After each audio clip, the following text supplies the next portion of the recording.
ചോദ്യം വായിക്കുക. 8/8 പകുതി എത്ര? അപ്പം നമ്മളിവിടെ ചെയ്യേണ്ടത് ഏതൊരു സംഖ്യയുടെയും പകുതി ചോദിച്ചാൽ എന്ത് ചെയ്യണം? ആ സംഖ്യ ബൈ 2 എന്നാണ് പകുതിയുടെ അർത്ഥം. ഇവിടെ ആ 2ഉം 8ഉം തമ്മിലൊന്നും വെട്ടരുത്. കാര്യം ഒരു പവർ കിടപ്പുണ്ട്. പവർ കിടക്കുമ്പോൾ നമുക്കങ്ങനെ വെട്ടാൻ പറ്റില്ല. എക്സ്പോണൻസിൻ്റെ റൂൾ മാത്രമേ ഉപയോഗിക്കാവൂ. a/m × a/n പോലെയുള്ള a/n by a/m by a/n പോലെയുള്ള സംഖ്യകളുടെ നിയമം മാത്രം ഉപയോഗിക്കാവൂ. അപ്പോൾ ഇവിടെ നമുക്ക് അങ്ങോട്ട് മാറ്റാം. അതിനാണ് നമ്മൾ ആദ്യം ചെയ്യേണ്ടത്. ഡിനോമിനേറ്റർ 2ലാണ് കിടക്കുന്നത്. അപ്പോൾ മുകളിൽ നമുക്ക് ആ 2ലേക്ക് മാറ്റണം. അതിന് നമ്മൾ ആദ്യം ചെയ്യുന്നത് ആ റൈസ് ടു 8 അവിടെ തന്നെ നിർത്തിയേക്കണം. ആ പവർ കിടക്കുന്ന 8. ഇനി അതിനകത്തുള്ള ഈ 8നെ നമുക്കൊന്ന് മാറ്റണം. 8 എന്നുള്ളത് എങ്ങനെയാണ്? 8 എന്നുള്ളത് നമുക്ക് 2 കൊണ്ട് മാറ്റാം. 4 തവണ വീണ്ടും 2 കൊണ്ട് ഉണ്ടോ? ഇപ്പോൾ 2 ക്യൂബ് എന്ന് അയാളെ കാണിക്കാം. ഇനി നമുക്ക് എന്ത് ചെയ്യണം?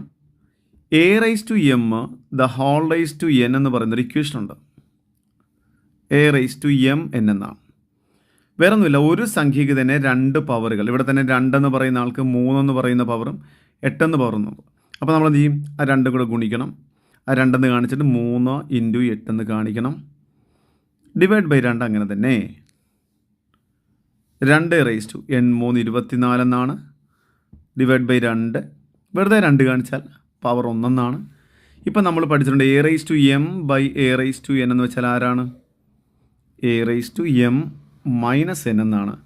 അപ്പോൾ നമുക്ക് എന്ത് പറയാം? 2/24 - 1. അപ്പോൾ നമ്മുടെ ആൻസർ 2/23 എന്ന് വരും. അപ്പോൾ ഓപ്ഷൻ സി ആണ് നമ്മുടെ ആൻസർ.